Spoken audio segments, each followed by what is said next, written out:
right, Mayor, we're good to go. Okay.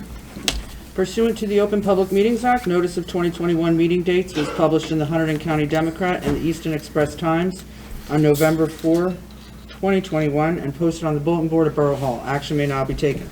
Please join me for the flag salute. Pledge allegiance to the flag of the United States of America and to the republic for which it stands, one nation, under God, indivisible, with liberty and justice for all.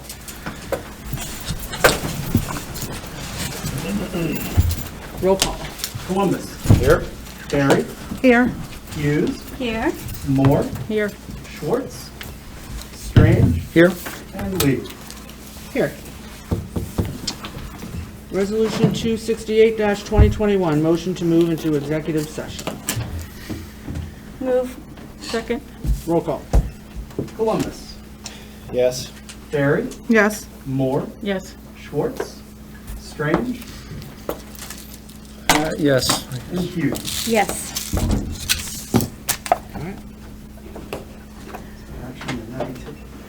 All right, so we're gonna go into executive.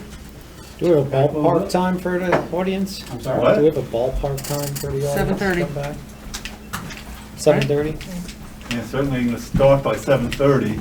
I don't know how long the executive session is actually going to last, but it could be any time, but certainly you're going to be done by 7:30, The protocol requires that you don't keep people waiting outside after that.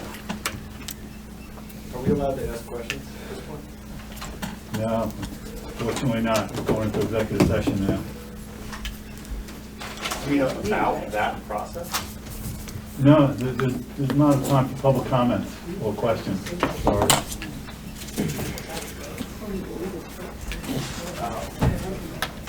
You want an explanation as to what the purpose is? That's probably what it means. It's not, but Okay. yeah, if you want to know what the purpose of executive session is, No. as was just, I'll explain to you what an executive session is. But It seemed odd to have it at the front end of the meeting. you know what? That's at the option of the council, and it's not uncommon to do it like this, especially when you have a long agenda. I'm looking at this agenda, and it wouldn't shock me if it went to 11:30, 12 o'clock tonight, and then you put an executive session on top of that.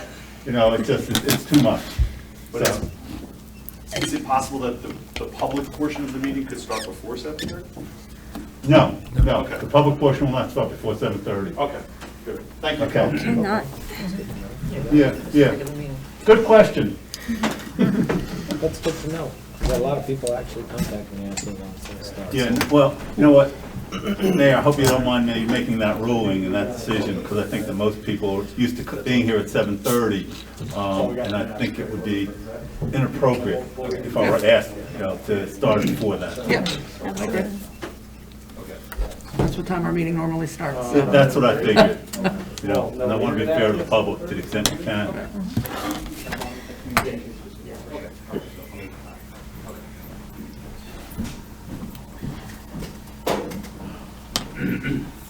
Okay, Mayor, we're good to go.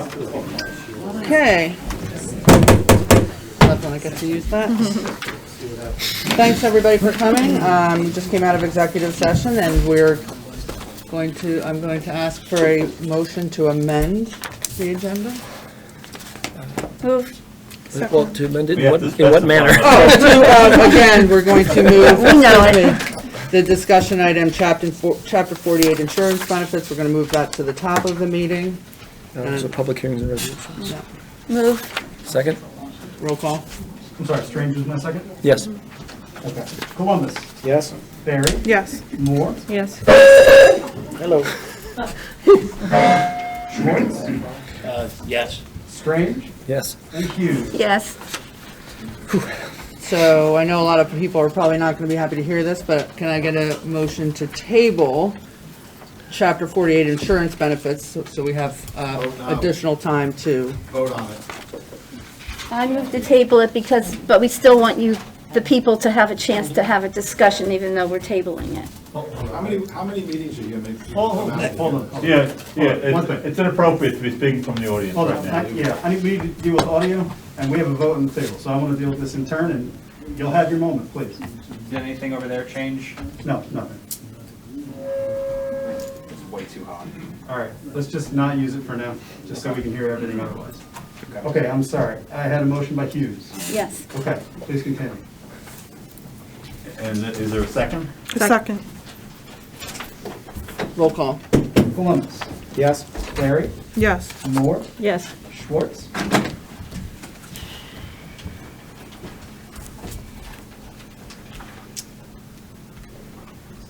No. Strange.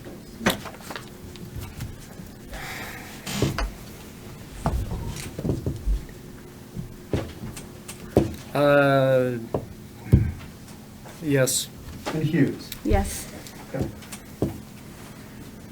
Mayor, perhaps it might make sense, considering how many people are probably here for this, to just explain why the motion to table, was just made. Yeah, it's, we just want to have more time to discuss it. It's obviously a heated conversation and people have questions. Maybe we can have a different solution and we want more time to discuss it. Well, and I think it's also worth noting that we would like to hear what people have to say about it and Right. include those thoughts in Exactly. our decision-making process. Okay, motion to dispense with the reading of the October 27th, 2021 regular minutes. Move. Roll call. Columbus. Yes. Barry. Yes. Moore. Yes. Schwartz. Yes. Strange. Yes. And Hughes. Yes. Motion to approve the October 27th, 2021 regular minutes. Move. Second. Roll call.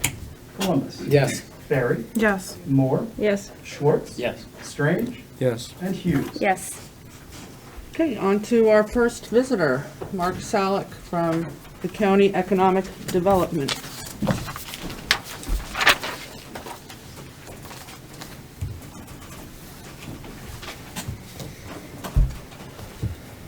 I'm going to pull my mask down so that I can be clear.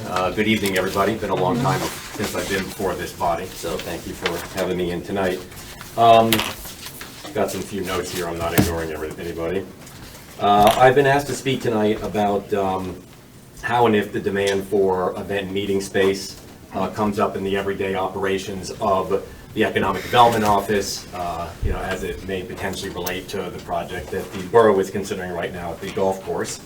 So that's what I'm doing. Just want to be clear that I have no specific opinion about this project. I'm just relaying about how this topic may or may not come up in daily operations from businesses, individuals, visitors to Hunterdon, and so on and so forth. And it won't take very long, but the issue does come up a lot. Businesses, organizations, and individuals do ask about event and meeting space on a consistent basis. It's usually accompanied by frustration that there is not more options. So much so that there is constantly somebody that has a project they're considering undergoing to address this issue. There's property owners that have a lot of businesses on their property, office buildings, where they get requests from their tenants all the time for spaces where various functions can be carried out, and the property owners or building managers just don't have enough places to refer them to. So a lot of these places are looking at doing makeshift operations, and this is particularly true on the north part of the county. A lot of people coming into the county, of course, are looking for places to do things like weddings, etc.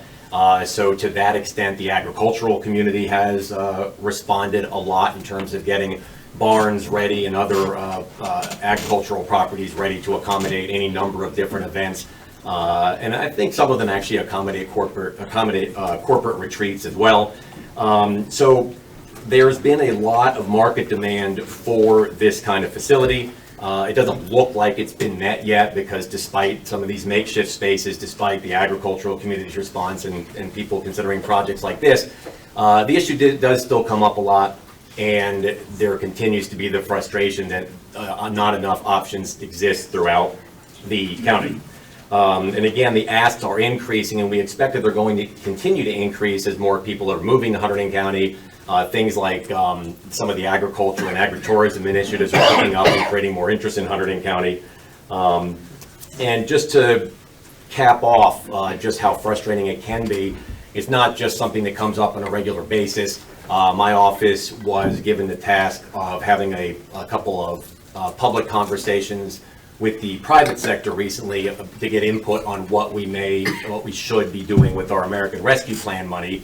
And a very consistent theme on that phone call was addressing this very issue, event space, meeting space, and should the county and to what level get involved with helping solve this problem.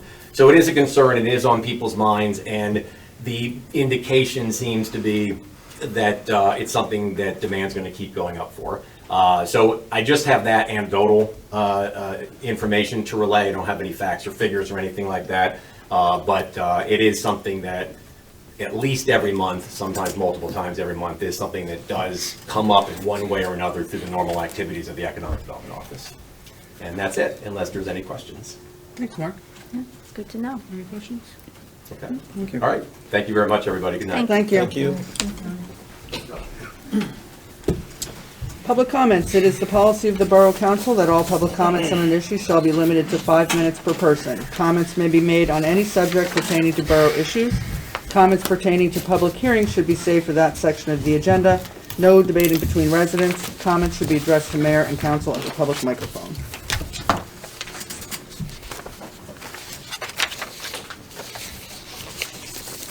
Hello, I'm Teresa Woods, 31 Nassau Road, Highbridge. I've been here for a few meetings with the past mayor and with you also about Nassau Road and how dangerous it really is with the potholes. As I said before, it has not been paved in about 45 years. Potholes are getting worse.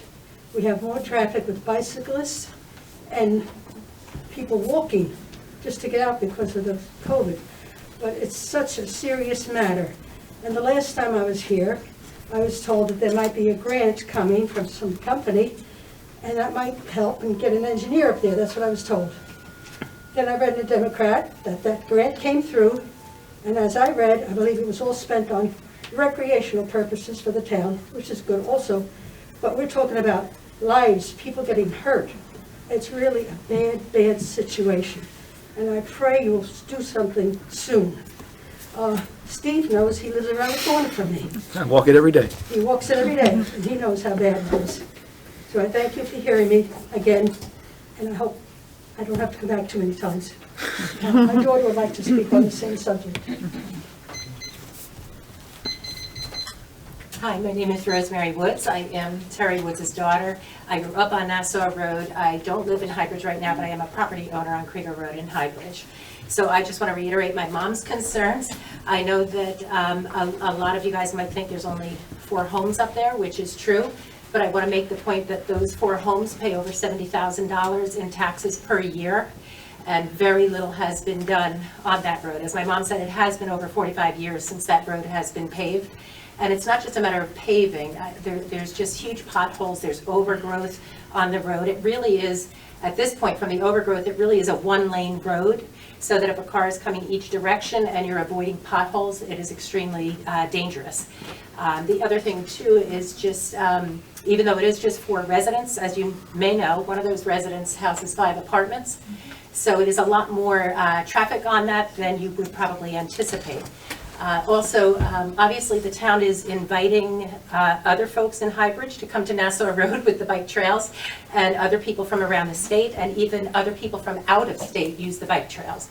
So it's very frustrating that my family, my parents have lived there for over 50 years, raised 8 kids there. We all grew up there, and it's very frustrating because we go up there to visit often. So when we say it's just 4 houses and not many residents, there are 8 children, 20 grandchildren. My mother, her brother, and my brother all live in that household. So there's a lot of traffic there. And as I said, out-of-state cars, in-town cars, out-of-town cars using the bike paths. So I find it ironic that we're making that a very inviting place for outsiders, but we're disrespecting the residents who live there and who pay taxes there every year. And I know my mom has been here before, so we are really hoping that you'll be able to do something about that. I also just want to make a few other points real quickly. I want to actually, I know that there's a list of roads in Highbridge that need to be paved. And I know that Nassau Road is on that list, but I don't think it's that high on that list. I want it to be bumped up on that list. So I'm asking each of you to do a few simple things. I want each of you to drive your car the length of Nassau Road from one end to the other and back, because you really have to, and to try to stay on the right-hand side of the road, it's nearly impossible. And you have to feel the potholes both ways. Nobody drives on the right-hand side because there's just potholes. You're weaving and turning and trying to avoid all those potholes and nearly hitting the bikers and the people walking their dogs or walking their young children. So I want to encourage all of you to take the drive on Nassau Road. It's like walking distance from here, so please drive it all the way down and all the way back and try to stay on the right and see if you can do that. The other thing I want to say is, and this is in all seriousness, please send one of your police cars, one of your fire engines, and one of your ambulances up that road and ask them if their time of response is delayed because of the potholes. Ask them their thoughts on that, because I'm sure you'd get a big yes. And then ask yourselves if any of you, when you drive that road, as I know you all will, I'm really begging you to do it, when you drive that road, ask yourselves if you would want your mom or your elderly uncle or your brother to be living on that road where there's just not an easy, clear way for a police car, a fire engine, an ambulance to get there if needed. So please take this seriously. Please look at that road again. Please bump it up the list. My mom is right. It's been over 45 years since that thing has been paved. Thank you. Thank you. Thank you. Thank you. Hi, Doug Walker, Sylvan Road. I think one of the things I'm against with the benefit package for retirees is that our infrastructure is failing.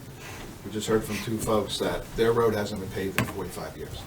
And instead of paving roads and working on our infiltration, which will save the taxpayers a ton of money, instead of sending our money to Clinton to treat rainwater, and we have roads that aren't passable, and we're going to extend benefits to employees that had no anticipation of getting those. It wasn't they were promised and they were taken away. So I think we need to be fiscally responsible. We have a fiduciary responsibility, the governing body, to the taxpayers, to the citizens. And the other thing I would ask is we have to bring this to a head. We can't just keep coming every meeting and trying to see what's happening here, okay? The other thing I would ask is, I think because of the cost of this is an ongoing cost. It's going to cost the borough millions of dollars, even by the erroneous calculations that were made. I think this should be done by an ordinance because it's going to be carrying over forever. And there should be a formal public hearing. Not an opportunity for somebody to come up here and talk for 2, 3, 4, 5 minutes without any dialogue, without gaining any information. Let's do it with an ordinance, put it on the agenda, schedule the public hearing, and let's go. And let's just have at it and get all the facts out.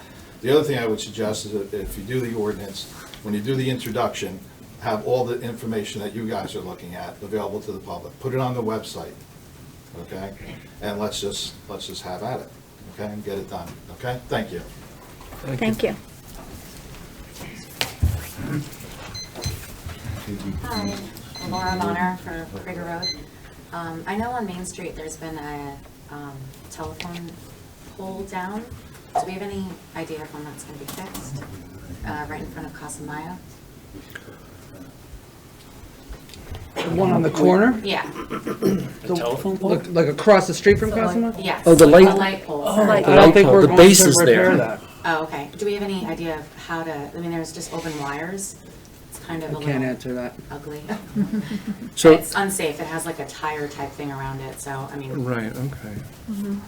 That, yeah, I remember when, what was that? Mr. Lukash brought it Yes. to our meeting. Oh. The lamp. We're not gonna fix Yeah. it because trucks keep running it over. They kept hitting it, so, but yeah, but. Can we remove everything out of it? I Yeah, mean, right that's now, steep. people are walking kind of up and down, and there's really no space from there The base. to the house, so it's not really any room to walk. Can we just remove the stump of it, it sounds like? Seal it over? And it actually has like, it's kind of dangerous because things are popping out of it, so I don't want to. Who owns that, Grind it JCPenney down. or us? I really don't know. Do we know who owns that? I think the borough owns it. But It's our JCPenney, lamp. Oh, right, but the wires might be JCP, I don't know. Yeah. I would have thought it was ours, but Tap it. we need to deal with Look it. into it. We'll check it out. Okay, thank you.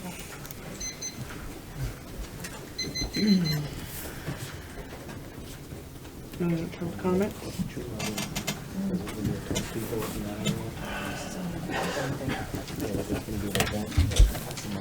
Dr. Brendan Coggin, 44 Mark Drive, High Bridge, New Jersey. Last time I spoke to council, I had inquired if any of you had taken the time to learn about private, public entities and how they work. I inquired of you a few things, made a few statements, and right after that, your bond attorney apologized for my inflammatory statements. I had mainly asked questions and was seeking answers and responses. We come to meetings. We expect to say our 5 minutes, not to be judged. I got thick skin. An ambulance chasing lawyer doesn't bother me. But you should speak to the points. It's your job. You should know your job. You should know what he's doing, and you should be able to speak to it intelligently to the people that come here to the meetings. It's not his job. He should crunch the numbers, set up the contract, and leave it at that. But anyway, it bothered me. So in case there was any doubt about spurious things, a couple of years ago, May 2018, I spoke after Doug Walker. Hey, how you doing, Doug? Mr. Walker spoke that evening, and I spoke right after him. And I made reference to the annex and being a distillery and the tax implications of placing a for-profit entity on borough property.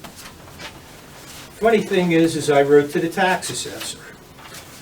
Over a request from Adam, I helped him. He was new on a job. I gave him several examples of forms that might have had the purpose of making the golf course clubhouse exempt from property taxes. And in response to my Oprah request and an email to Anne Marie Obazinski, who used to work in Clinton, and they severed their relationship with her, and we have her as our assessor, I had clearly asked what was the exemption.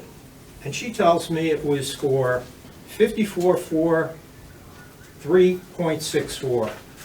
Well, if you get a copy of that and you look at it, you would say to yourself, my God, how is it exempt up there?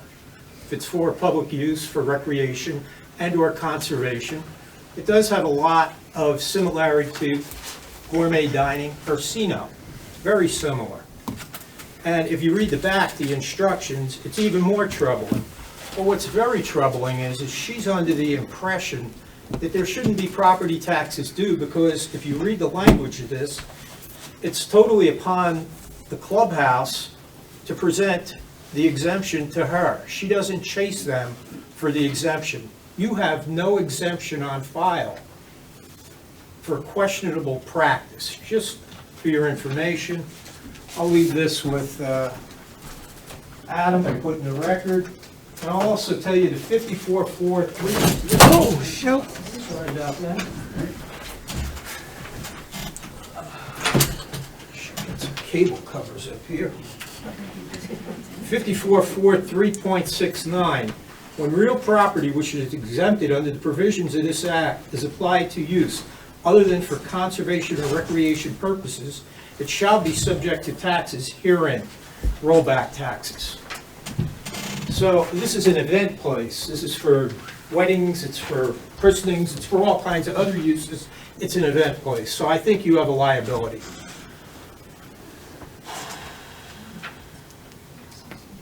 I'll hold my thoughts on medical benefits till such a time, but I will point out that when I was on council, it was determined I had to have the Department of Labor come in and notify the town that the people that lived upstairs were employees.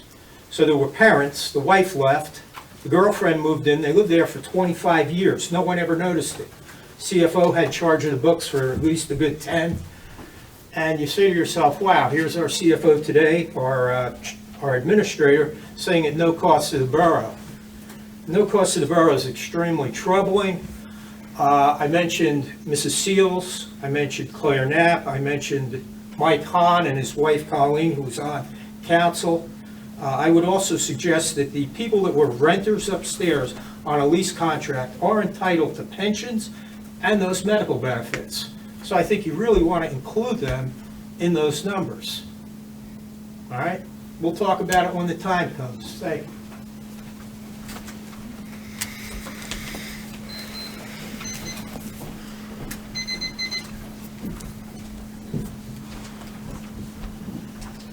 Paul Kubiszewski, 66 Valley View Road.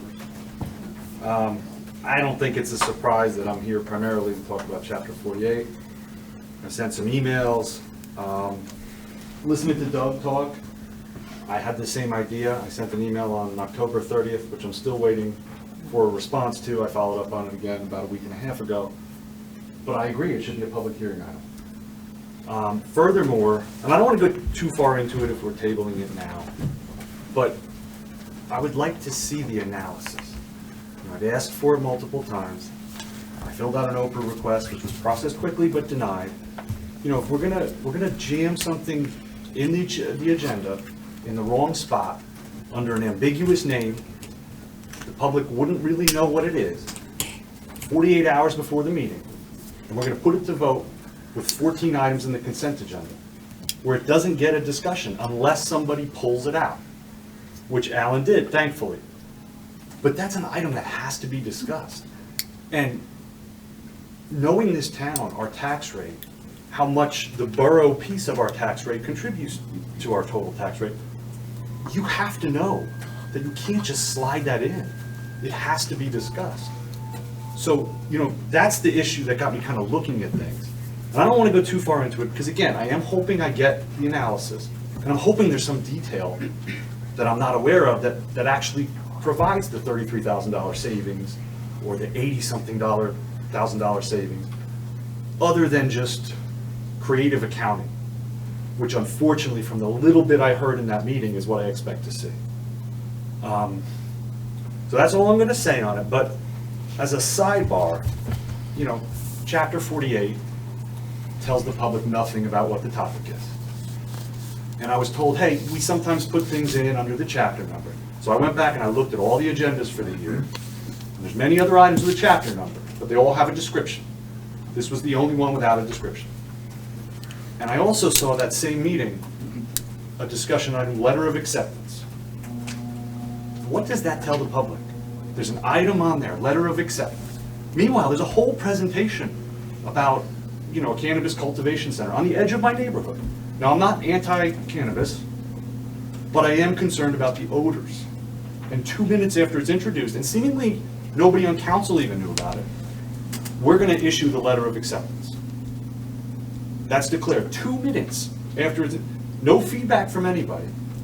People weren't made aware of what this was about, weren't able to ask this guy questions.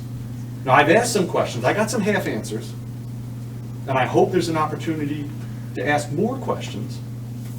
And maybe it's fine, but the way things are being handled don't seem right. So, I guess that's what I wanted to say. Thank you. Thank you. Hey, everybody. Hi. I just want to respond about the tax thing. I thought about this and I forgot to bring my copy of the pie chart that we get every year. That shows how much, you know, is coming from different parts for our taxes. And property taxes are high, yeah, but if you look at the pie chart that we all get, most of it is education. The majority, Bonnie, About do you know the number? 67%. What? 67 or so, 67%, somewhere around there. 67%. 65 to 70, education, yeah, not, usually, in most not the towns. stuff that we do here. Right. So I just want to make that really clear. And as far as information on anything, Mr. Silvestris particularly just stated that he didn't know anything about the subjects. Well, if you take the time and look under supporting documents, every council meeting has that listed. I have it on my phone. You just go into the website, highbridge.org, and you look under government, and then what's the next thing? Well, you find the council. Meeting agendas. Again? Meeting agendas, I believe. Yeah, the meeting agenda is offered up there, and right next to it you can click on that, and you can get it, and you can read it. And then, next to that, they have supporting documents. There's a lot of them that these people have to read every time we have a meeting coming up. But you can do that too. You could have done that for all these years. And it's right there for you to read. But, I'm well aware. well, do There it. were no supporting Because that has, Okay, you know what, okay. everything should Yeah, be this should be addressed to the council. mayor and council, shouldn't be, sorry, thank you. yeah, creating a back and forth, yeah. But I think it's just really, really important that the folks here understand that all of the information that is to be worked with is available to everybody. It's always there usually, well, definitely by Thursday. Usually I see it on Wednesday, sometimes I see it on Tuesday. So it's just a matter of making the effort, you know? Stop blaming everybody, please. Well, actually, the letter of support came in so late that there was 0 documents, because it came into the office so late and got put on that there wasn't the opportunity. So there was no supporting documents for that particular item. Because there For the wasn't chapter- anything, Yeah, because there was nothing to... we didn't issue a letter of Right. support. So the chapter It was 48, there was, of just course, the the talking about document. I heard the answer to that. There was nothing to see because it didn't happen. Yeah, it's Just saying. Yes, there was no supporting I'm document. just Exactly. saying, and you know, everybody needs to take responsibility for their own education, like I try to. I don't always get to read all the pages, but I try. And I'm just saying, you know, take some personal responsibility. Thanks. I think I still have a minute left. Lynn will tell you in the past, we used to put the agendas outside Borough Hall on Friday, before the Thursday meeting. The agenda for tonight was put up Tuesday evening. So, you know, people have lives, they have to work, they have to do everything, so to give people 24 or 48 hours notice on what's happening at a council meeting, the things that are this important, I don't know why we can't get back to putting everything on the website on Friday before the Thursday meeting. Thank you. Thank you. That would be good. Good for all of us. We would also follow ordinance. Jason Morales, 6 Union Avenue. I was here last week. I lived on Union Avenue for 14 years. I haven't brought this up, but this is what I live in your town, right? So, and I'm respectful of the town. Right? I try to do my part. My family tries to do that part.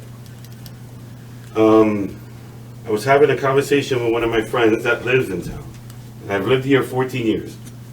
And my little street, which is Union Avenue, you have several houses there. The street is pretty bad.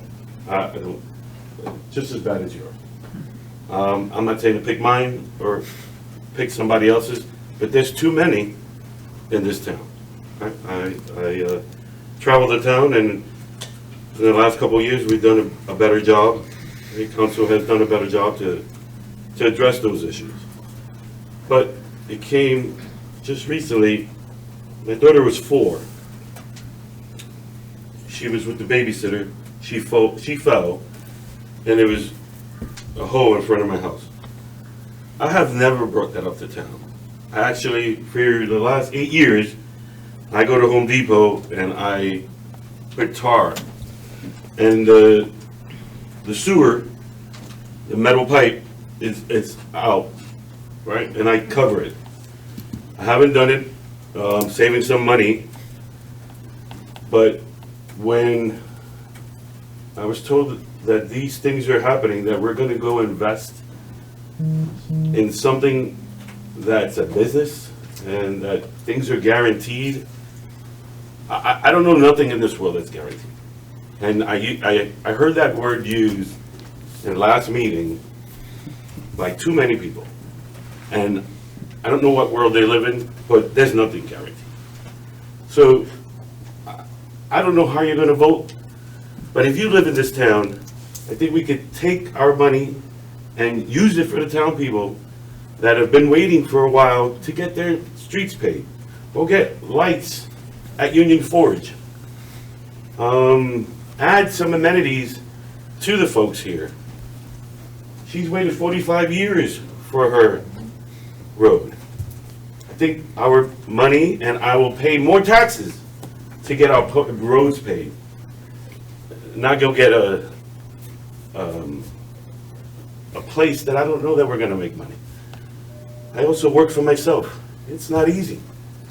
So when somebody says that things are guaranteed, that's not true.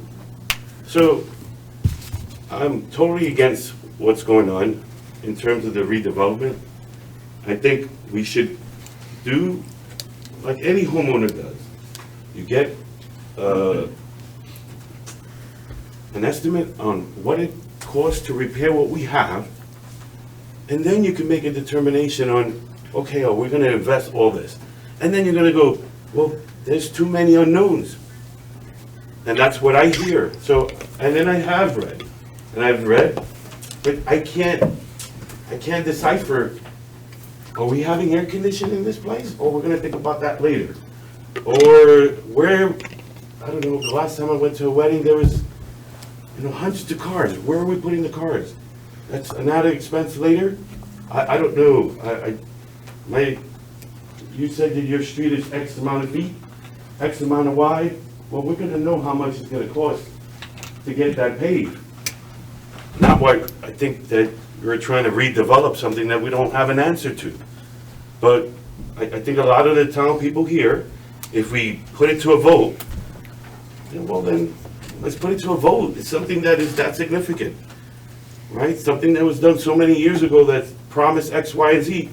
It's never done that before. It's never done anything to what it promised before. And now we want to dump in more money into it? I don't. Thank you for your time. I'm emotional because I live in this town. Thank you. Thank you. Thank you. Thank you.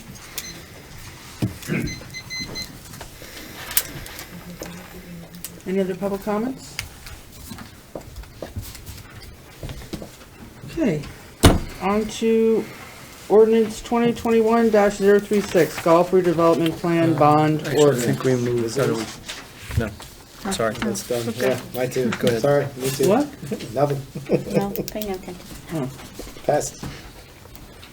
Motion to reopen the public hearing for ordinance 2021-036. Move. Second. Roll call. Columbus. Yes. Barry. Yes. Moore. Yes. Schwartz. Yeah. Strange. Yes. And Hughes. Yes. So, here we are. This is the bond ordinance that we've been talking about for the better part of the last 9 months. I think it's time to put this to a vote, because there's other things that we still need to clear up. I think it's a good idea for the borough, a good opportunity to take advantage of while it's in front of us. Investing 101, recognizing an opportunity and having the cojones jump on it. And I think that that's what this is, so. Anybody else? And because we're putting a certain price on it, doesn't mean we're going to use all that money. Right. It's just available to us if we chose to use it.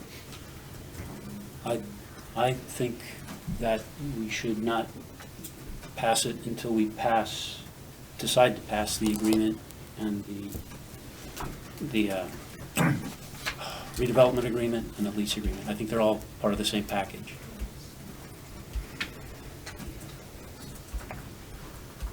I agree. Comment? I disagree, but I don't get a vote, so.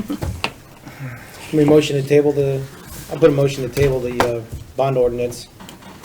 Second? Table it until after the resolution 269 is voted on, or to when? Yeah, the problem Well, is, it's it's holding literally everything up. And I think at this point, we need some form of commitment from the borough that it's worth our professionals and the petitioners' We're here. time to still move forward.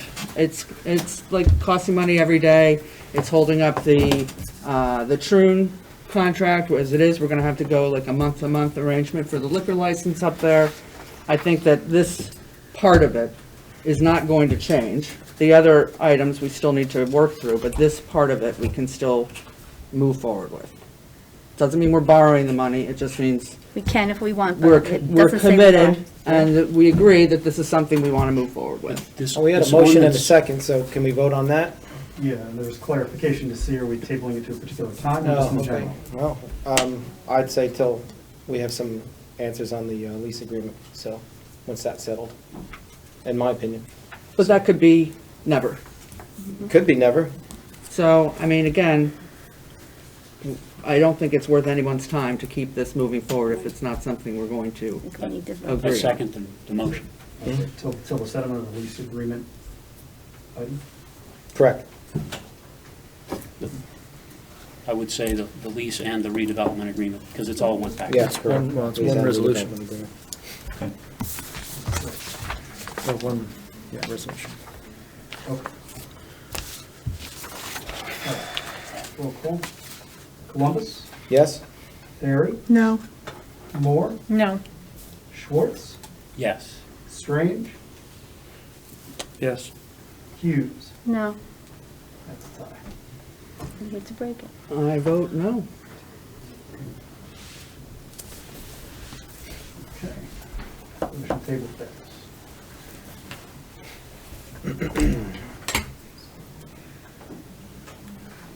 Anyone from the public comment? Anyone from the public? Well, I think I'll comment before we get to the public. I was saying to Alan that, and I think these are both basically one thing. I mean, they're both kind of tied up. I know that we are simply approving that we can later put out the bonds. We still have to then approve the actual bonds later. I don't think so. I think that this allows us to sell the bonds. Yeah. But we're not going to do that until we have a project. I just address the answer to that. You can't sell the bonds without a further resolution adopted by council. Right. This is an authorization to allow the bonds to be sold. The sale of bonds has to be approved by this council, the actual sale. This is an authorization, not a sale. Right. But either way, it is, as you said, a commitment for both of these things. They're basically one and the same. And I think a lot of us have lost sleep over this and, have a sick feeling in our stomach and all that. This is a big deal. I had understood that the golf course had paid its bills all these years and have recently found out that it has not. It has broken even on its operating expenses each year, but has not covered the cost of its mortgage payments, which I would consider part of your operating expenses. If you have a business and you have to rent space, that's part of your expenses. And if you buy the building and have to pay the mortgage each month, I would call that expenses. So I know that accountants have different words for it, but my understanding was that it had paid its own bills and just kind of broken even over the years. And the reality is it has not. We've paid, the taxpayers have paid the bond on the golf course. And we'll never get that money back. I mean, we're not going to make enough money on the golf course yearly ever to eventually pay off the $5 or $6 million that it cost to buy it originally. That's actually, we're done paying it off next year, and we're going to recognize like $300,000 to $400,000 a year in profit. Well, hold on. No, hold on. That's $3,000 to $4,000 a year that we were paying in bond payments that we will not be paying now. Having an expense that goes away because you've paid it off isn't a new revenue. It's simply now you don't have to pay that off each year. I mean, that isn't new money coming in. It's just that we don't have to pay it out, and we're already taxing people, so we can view it as money we have to do something with. It's a little different. My understanding was it actually took in the operating expenses, including the yearly bond payment to pay off its loan, and it does not. And so it'll never do that. But that wasn't the purpose of doing it in the first place. The purpose was to preserve the open space with something that would not be likely to get developed. If you just left it a forest, it would have zero operating expenses and zero income. So we'd be in the same boat cost-wise, but it's much more likely something would have been done to it over the years. It's more appealing to develop it if there's nothing going on. The golf course provides a thing that's happening and maintains that open space. So it succeeded in its objective. Now we've got something that we want to do that supposedly will actually pay itself off and also give us actual revenue beyond that. So I mean, that's the thought, is that this will, A, pay its own bills, not just operating expenses, but also pay off its mortgage payment, and then afterwards will actually give us $100,000 a year, whatever it is. Anything would be better than zero, $50,000 a year, whatever, 10. And it definitely makes sense. I mean, I can understand, you know, it definitely looks like a sensible thing, and it's very tempting, that's for sure. I still have a hard time with the whole doing it again. As somebody said, this was done with the idea years ago that this was going to bring in a lot of money, but the real purpose was to preserve the open space, and it did that, but it never brought in tons of money. It doesn't do that. We spend $440,000 a year in bond payments on it and have every year, and it costs about $1 million to run the golf course and takes in about $1 million. So it basically breaks even. I don't want to be in the same position where we end up with something that we've put a lot of money into and it eventually barely pays itself off or pays itself off and is yet another kind of just break even, there it is. I've been struggling with this. I've had a lot of people tell me, don't, vote no. I have had nobody tell me vote yes, but I can't just, we sit in here and look at the papers. Not everybody else does. And people have said, put it to a vote, do a referendum. After watching the, quite frankly, ridiculous stuff that went on during the water sale referendum and the ridiculous misinformation provided by the Food and Water Watch people, who then vanished, our job is to make this vote. And so I don't support putting it to a referendum of people who don't have the time and haven't committed the time to trying to look at the thing. So we have to make that decision. Hopefully people will still be friendly to me afterwards, no matter what I do, no matter which way we all go, and understand that we're all trying to do the best we can. Nobody here is trying to ruin the town. Everyone is just trying to figure out what will work, or hopefully will work, or what will do better, and do the best we can on it and see what happens in 12 years, I guess. Anyway, so I'm still not sure how I'm going to vote, but I at least wanted to put out there what I've been thinking and how I've been thinking.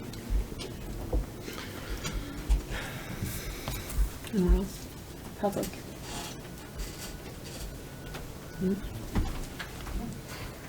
Okay, Steve, I'm going to tell you. You just state You're your name, gonna- sorry. Oh, sorry. Yeah, Sally. anybody else, if you don't, please just say your name each time, just so we have it recorded, if that's okay. I didn't hear that. It's okay, it'll pick it up, it's Okay. pretty sensitive right now. Sally Ward from Solitude. Steve, I'm going to be one of the first people to say, vote yes. You just said, nobody told you to vote yes, you got one, okay? It's an opportunity. And I also want to go back in some history for a minute, because something you said was kind of right, from what I recall. I was here back in the day when Al Schweikert was the one who made the decision to do the golf course thing, and the council that was there. And Lynn, I think you were here all, absolutely. And I remember the reason, the main reason, and I don't know how public that came to be, but I was friends with Al Schweikert's neighbor, so I got, to know a lot. And what I know was the very deep basis of creating the golf course was, yes, preserving open space, but there's a reason for that. And that reason was because there were developers looking at that were looking to put in a lot of housing that would bring in a lot of children that would have to go into our schools that couldn't handle it, and that we were looking at like taxpayers having to try to foot that bill. So the whole thing was about really trying to keep us to be able to have our schools that we could afford and not have to build new ones for hundreds and hundreds, however many were going to be coming in from the development that was the plan, somebody's plan. So I don't know if you knew that. Okay, that's just, I think, really important. But vote yes. Give this an opportunity. I'm just saying. We're going to be paid off, next year? And at that point, like it was stated, that amount of payment won't be going out, and we have an opportunity with a barn that's been neglected, not your fault, for a lot of years. And now it's at a point that it has to be dealt with, and that is something you all have to do. And, I think that the opportunity that has been afforded for us to take is a wonderful, wonderful opportunity. And that to do nothing to do nothing is wasteful. It's just horribly wasteful. That's what's been going on with the barn. It's been sitting there and nothing's happened. And now look at the floors all beat up, and I heard somebody say if you lean on a wall, it could tip over. Really? So, you know, let's make it right and try to make it so that all of the people that were named in the last meeting that might be able to use it, the local folks, could use this building as a place to meet instead of going to Phillipsburg for a graduation or some other town for something else. Keep it in town, you know, keep it in town.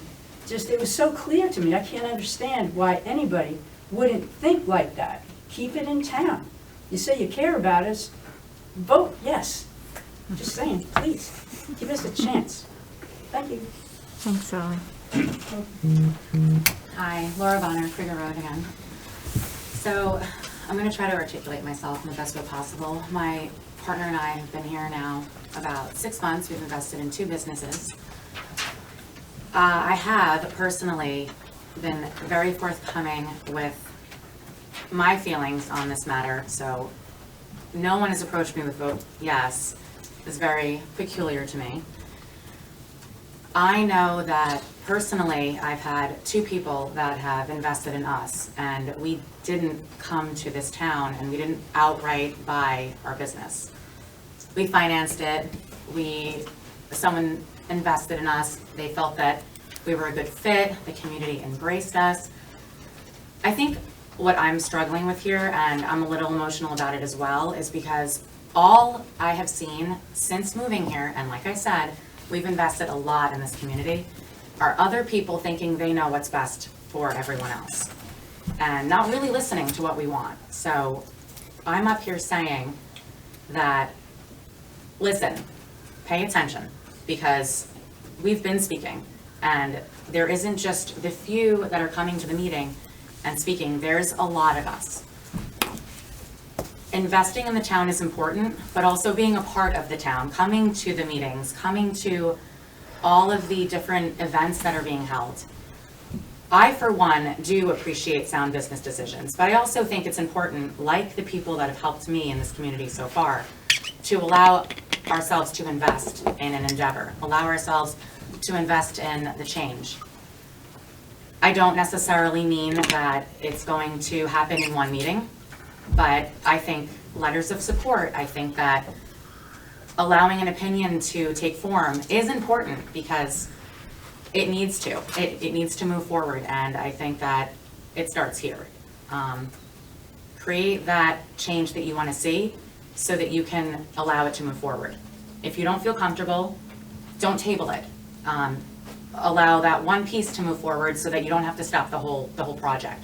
Because I, for one, know, dealing with construction and dealing with all types of things, it's very difficult to table something. So I vote yes. I like the idea. I'm a little shaky. This is the first time I've done this. I'm really excited to be a part of the town. I'm really excited to be a part of the community. I think we've been very forthcoming about that, and I just hope you guys recognize that we're all up here. We're all hoping to see the change. We're all hoping to keep the community that's always been here. And I think we can do that if we work together. So please keep working together. Keep making the votes. Keep helping everybody be a part of it. Okay, thank you. Thank you. Thank you. Doug Walker. When the golf course was first opened and Lynn was on council, the plan was we were going to pay the golf course off in 10 years, and then the money would come back to the borough, and we could use it for infrastructure and things like that. The 10-year payback, we couldn't handle it. Okay, so I think we went out to probably refinanced it twice. But the golf course always made money as a business. To your point, it didn't pay the mortgage. Okay, we just went too heavily into debt. But the golf course, we used to run the golf course for about $1 million, between $950,000 and $1 million, and the golf course used to bring in like 1.25, 1.3, but it wasn't enough to pay the note. Okay, so now we're to a point where, you know, that debt is going to be behind us. If we just manage it as a golf course and manage it well, we should go back to those days when we can bring in, you know, $250,000, $300,000, not have any debt, not have conflict between a great day when we're going to have 200 golfers and 130 people for a wedding. I mean, what are you gonna do? Close the golf course? I mean, I just think we're fighting, you know, we're gonna have two competing interests up there that just don't go together. So I think the original intent was to run it as a golf course that's gonna give money back to the taxpayer, not to lower taxes, but to work on our infrastructure, so we don't have roads that haven't been paved for 45 years. We don't have those situations. My road's a mess. I know it's on the list for next year, but my road is a mess, okay? So I would be in favor of, I know the barn needs repairs, but you can take money out of the profits that are made on an annual basis from golfing and come up with a plan to refurbish that barn, do other things there. But if we make 250, 300, put 125 into the golf course every year and put 200 towards roads and other infrastructure that we need. Thanks. Thank you. As always, Doug was a good administrator. Golf course, him and I went round for round many times.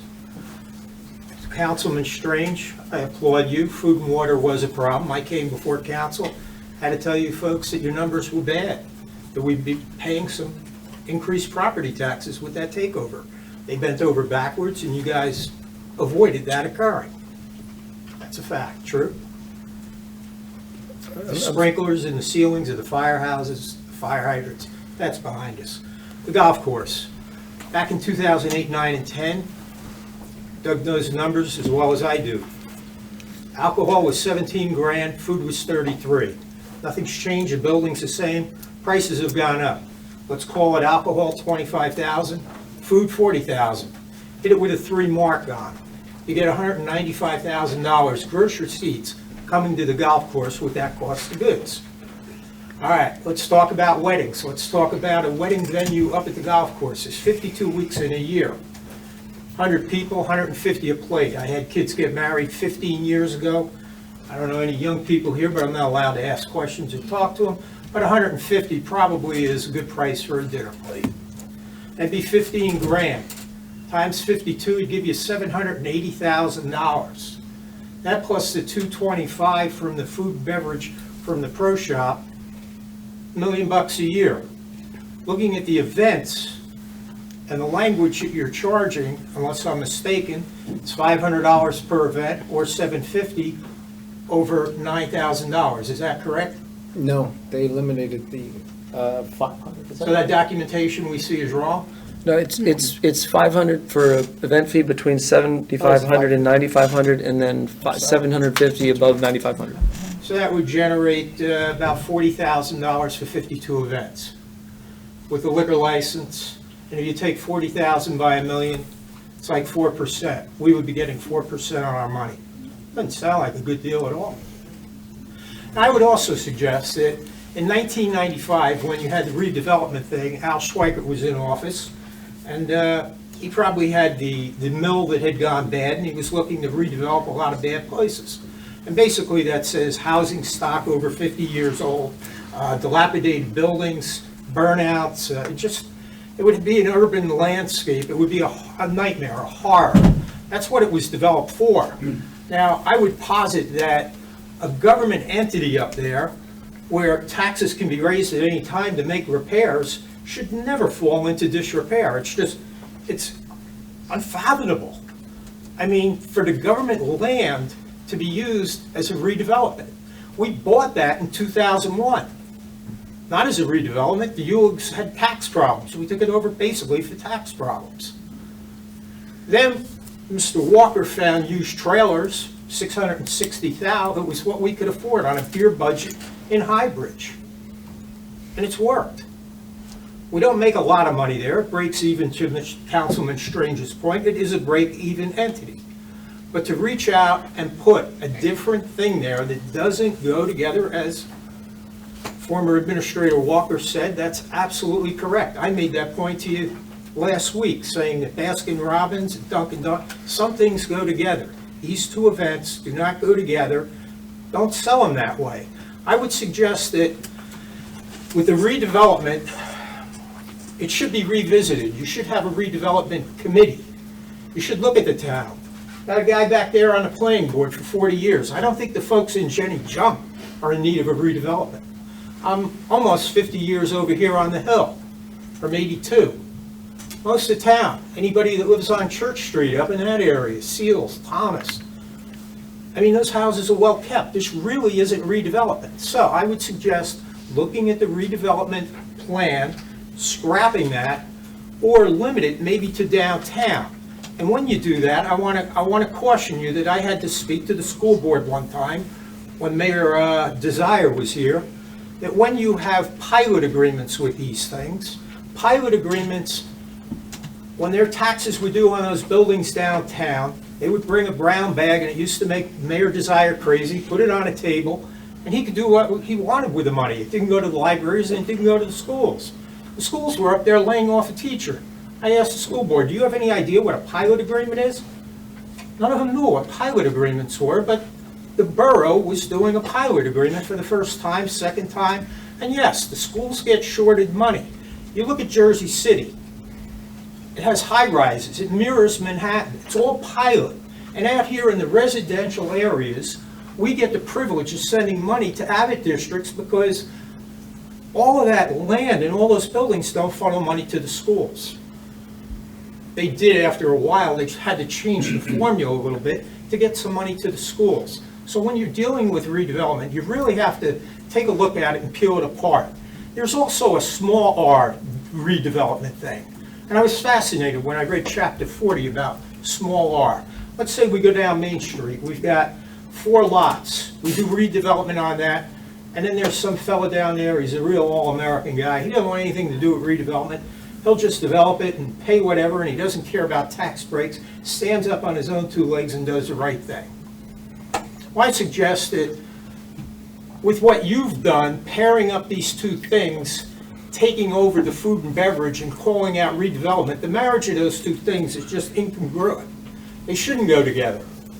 We never did that in the past. We worked with Billy Casper, put it out to bid. This should have gone out to bid. By not going out to bid, it looks and smells awful. The optics and the perception are terrible. Let's picture the schools. Schools. What if the schools, the Board of Ed or somebody goes and they're in a bar and they go, oh, we're going to do redevelopment for the schools. Will that all go out to bid, or will that guy be the redeveloper? I leave you with that thought.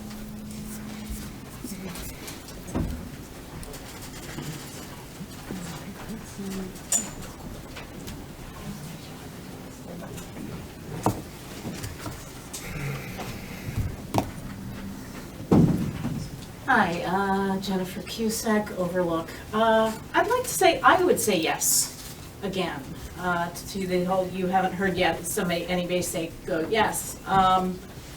Here's the thing, I heard people saying, you know, oh, I heard guarantee. I never heard guarantee. I've been at meetings. I haven't been hearing guarantee. I've been hearing low risk, which, you know, okay, it's not guaranteed, but it's a low risk. Thing is, doing nothing isn't no risk either. A lot of people act like if we do nothing, it's not going to cost anything, but it will still cost something. The barn will collapse, and there's going to, you know, if somebody gets hurt there because it's disrepaired, it's going to be an insurance thing. One way or another, there's risk. And it's just a choice of which risk you want to take. You want to take the risk of leaving it. You want to take the medium risk of, well, we just do the basic repairs so it's not going to collapse. Or you want to do a slightly higher risk, but that higher risk comes with the chance of a really good payoff.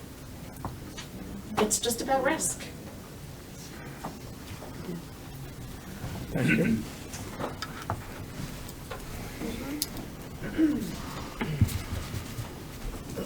Karen Goat, 15 Mill Street. When the gentleman first came and gave the proposal, I did ask the question, will the town be on the hook for the money if the people go bankrupt? And I was told, no, we won't. But I did read through the supporting documents, all 150-something pages of it. And it does say that the borough remedies, in the event of default by the redeveloper occurs, the borough may take whatever action at law or equity as may appear necessary or desirable to enforce the performance or observance of any rights or remedy law. So basically, if they default, we can sue them. So that's not a guarantee, which is what I was told at the meeting when I asked that question. So all we can do is sue them, and if they go bankrupt, then we can't sue them for anything, and then we're on the hook for $900,000. That's all.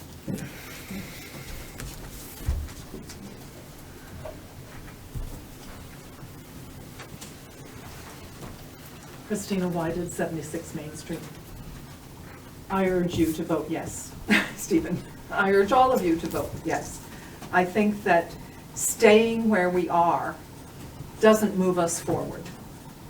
Embracing a vision and that has relatively low risk, because there are people who will step in and take over should something fail, is a really wise proposition. And one of the things that wasn't brought up about saving that open space, Stephen, was that those 350 houses that were proposed there were going to have water and sewer. And at that time, we had no water and sewer capacity.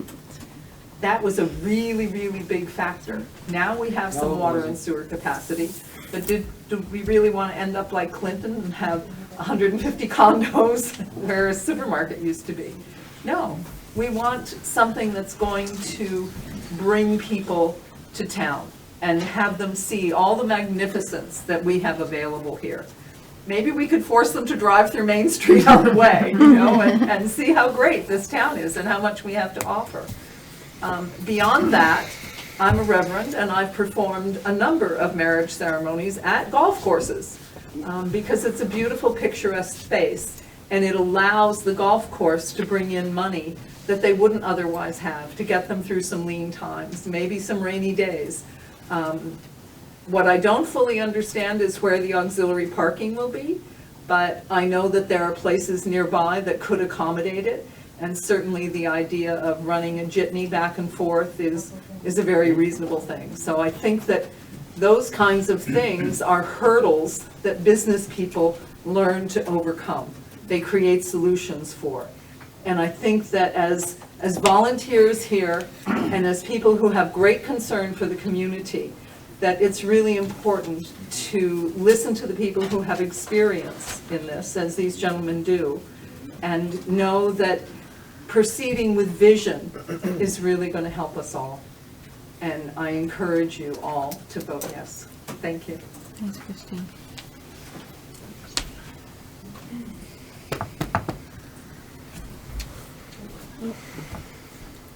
Hi. Karen Reinhardt, 18 Hoffman Road. I just got a quick question. Like, do we know how much it would cost to just fix the barn? Like, make it that you could use it? Like, why? Again, like, not against, you know, making this an event thing, but we're not getting all the information. Like, we're just saying that we have this option. And there's no other, it makes it seem like there's no other option, where it's been said in passing, well, either way, we're gonna have to fix the barn. Okay, well, how much does that cost? Does it cost $50,000? Does it cost $100,000? Like, it's hard to say, okay, yay, we're all on board with this, when you're offering us an option of an $800,000 something, which is great, wonderful. Do we need that right now? I mean, I moved in here, my taxes were $4,500. They're over 13 now, 20 years later. Like, do I need an $800,000 barn? Is it nice? Yes. I'd like a Porsche, but you know what? I can afford a Honda right now. So how much does it cost to fix the barn? Like, where are those numbers? Like, have we got those numbers? No, honestly, we're Or have entertaining we this not looked idea at it? because we have an opportunity as somebody that wants to invest. Okay. So, yeah, if we were gonna do it But- ourselves, it'd be in the hundreds of thousands of dollars. Well, but Hundreds of thousands? Yeah. But The where, floor. like where, 100, 150. How I do we disagree with know? that. Whatever. is that to me or him? No. Sorry. No, not you. My I apologies. disagree with hundreds of thousands Well, of no, dollars. I was wondering where the whatever was Yeah. coming from. But, like, it's just not, we're not getting all of the information. And it, again, it could be a great thing. We'd all love to have Porsches in our garage, but, you know, well, Teslas or, you know, Prius, whatever. Better cheap. Eco, whatever, but. They were cheap. Like, You We're can't not, ever get rid of that. we're not getting all the information. I don't understand why we don't know how much it would cost just for the barn. We didn't get, that wasn't an option to look into? No, we're not looking at that, no. We know we're gonna Okay. have to do it because Okay. of the golf carts. All right, so then why, but take that out of the equation, because we know we have to do it. Right, but So again, where's that- it's an opportunity. I get.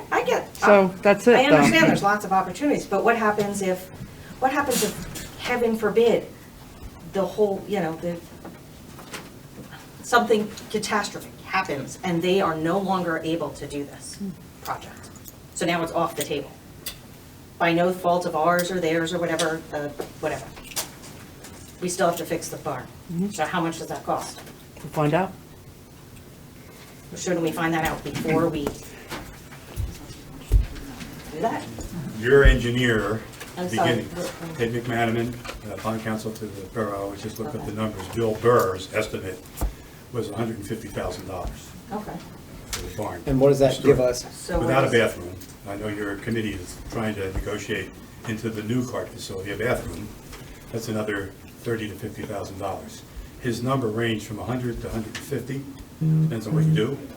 And that's his number, that's not our number, it's not the Tishner's number. It's the number that Bill Burr put into the equation earlier in the process. I don't know what it entailed, but that's what he indicated the cost would be. Well, see, And he's our borough that's what we engineer, should for people know. that don't know. Okay, I know don't what I disagree mean? with you.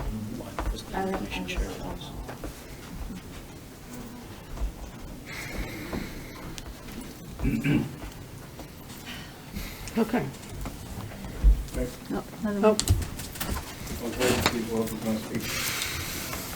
Paulo Delgado, 9 Hickory Circle.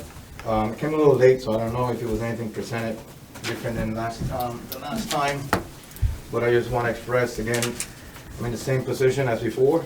I think we don't have enough information to understand really why we're moving the way we're doing in terms of taking out a bond and guaranteeing a loan for someone who wants to do an investment in town. I wish the town maybe had approached some of the people in town who have businesses, are investors already in town for this deal, because it's quite sweet. I mean, I would have been interested in doing it if that was the case, where the town was gonna be the one taking the risk for all the investment and the operation risk that goes with this. And ultimately, if it's such a good deal and we want to take a bond, there's different bonds the town could take. This could be one, there could be a bond that's guaranteed by the revenues that are projected from the business that's gonna go in there. So that if it fails, then whoever buys that bond, it's based on the guarantees of the so-called, revenues that are guaranteed, that, it's such a good deal, versus giving it back to the taxpayers to pay. So there's other options, and, not to say that if we move forward with the change of use, which has been approved or has been moved forward with, now let the real private public partnership come through. Let somebody come in now and knows that there's a possibility to do this here and propose something. Versus this whole thing was done in a way that essentially we had the deal in place beforehand with one party who was interested with essentially with the creditworthiness of the town being used to move forward with their investment, and then all of these things were done to then make that possible. And it's quite disturbing. I would say this, I'm very disappointed as I learn more, because I actually did speak with the investors, with the so-called investors, after the event. And not to get into details, but the genesis of this wasn't something that I think I would be involved with. I would have stepped away from it the minute it was presented. The idea didn't come from a need to fix the barn. The idea came from somebody who saw the barn and said, hey, that could be a really cool place. And then move forward with the need to fix the barn. So just saying that, if we're going to move forward with this, I would say that there's going to be a lot of bad blood. And I don't know what the investors have said in terms of how much blood they're going to put behind this, in terms of skin in the game. But there's many of us in town who not only put our own time and effort in the things in town that have happened over the last 10 years, many of us actually put our own capital in town. And we never got it from the town to do it. We did it at risk. We invested here because we believed in the town. And if these investors feel that this is such a good deal and they really want to be part of the community, the business community in town, then they should put some of their own capital at risk. Why are we financing the whole thing for them? You know, none of us that are investors in town that have businesses or own property got any handouts from anyone. We had to go in, put our own deposits, go get finance and get it done. And to have somebody come in that's not even from town, I have no idea who they are, that they just show up out of the blue and then say to the town, go borrow $1 million because I have this really cool idea, and the town just bends over backward to do it, is really upsetting, and to me it's just embarrassing in the end, that this is how it's gonna come down. So I know people are saying vote yes, I'm telling you vote no, because not because the idea is bad, the principles that has been done is just terrible. And it doesn't follow anything of what I would expect that would have happened this time after I've been involved for so many years with the leaders that have been involved here. I think it could happen, but it shouldn't happen the way it's been proposed. Maybe they should restructure it, maybe we should have other candidates come forward now and present their own proposals and then choose something that makes sense, including the fact that maybe we just fix the barn and let it be used for what is needed. And we don't need an events place. There's plenty of events places that are gonna come up in town. And the fact that we're doing this with this particular barn, and it was laughable when last time we had the mayor of, what was it, Hampton or whatever it was, talking about how important that barn is.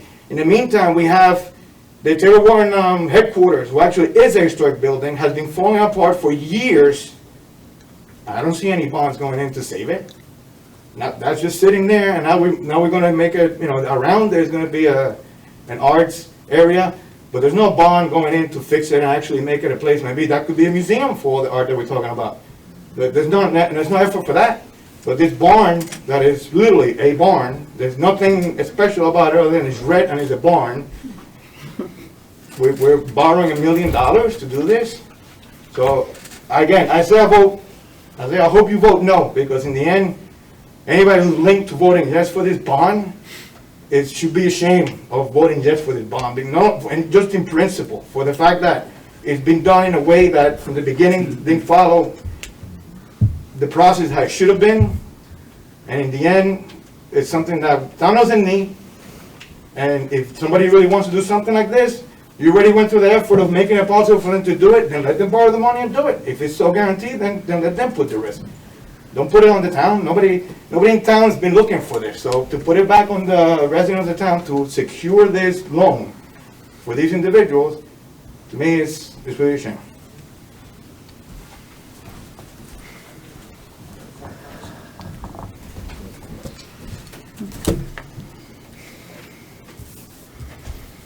Anybody want to say anything? No? Okay. Motion to close the public hearing for ordinance 2021-036. Move. Second. Roll call. Columbus. Yes. Terry. Yes.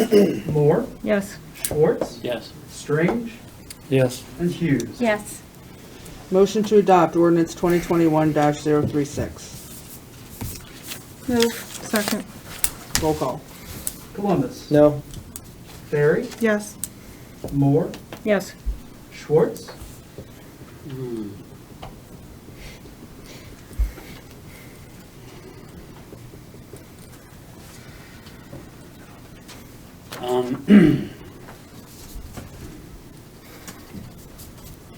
The only reason I'm voting. I'm sorry, we can't. Ah.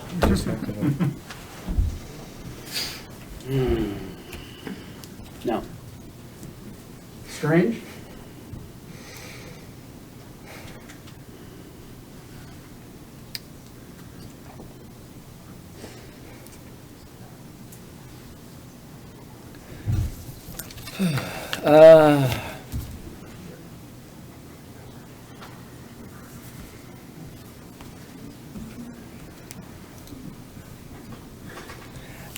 If I'm having this much trouble, I have to vote no. And Hughes. Yes. Tie. It's bond ordinance. Yeah, then the mayor does not have the ability to cast a deciding vote, because if she's a member of council, that means it's 7 people. You need 2/3 votes, so you would need 5 votes. So if there are not 4 votes among the council, then it's an insufficient amount to pass the bond ordinance, so it would fail.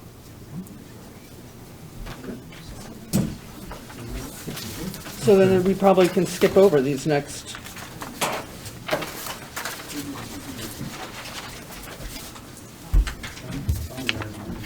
Certainly, somebody can move to adopt it and go through the vote in terms, because it's, you could always ultimately revisit the bonding ordinance if for some reason the resolution passed. Am I correct in that? Well, if the end result of this vote is the bond ordinance would have to start all over again. Correct. It would have to be reintroduced. Right. And it would still, if you had a vote on the, well, you have to vote separately on the operating agreement, which is different than the lease and the redevelopment agreement, which is completely independent from this. Even if you voted on the resolutions and it was 3-3, and the mayor voted, if you choose to or not, the bond ordinance would have to be adopted to fund the project. So if it's not No adopted, question. the other agreements are irrelevant unless there was a decision made to, my suggestion would be, rather than debate the redevelopment agreement and the lease, if there's a reconsideration among the council to vote again, you'd have to start the ordinance over again next year. You need 2 readings in the same year. And I don't know whether the petitioners would stay involved in the transaction because it pushes it back It in the doesn't make context of sense. timing, so, but I'm not speaking for them. And the resolution would not be binding on the new council at that Correct, point. correct. Right. So I think you'd have to decide if there was a reconsideration to bring it up again based on whether or not the project still made sense to the developer. You know, so unless you re-voted tonight to do it, it doesn't make any sense, at least in my view, as your advisor. So.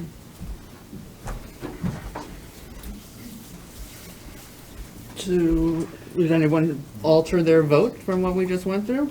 Because otherwise, I think this is a dead deal.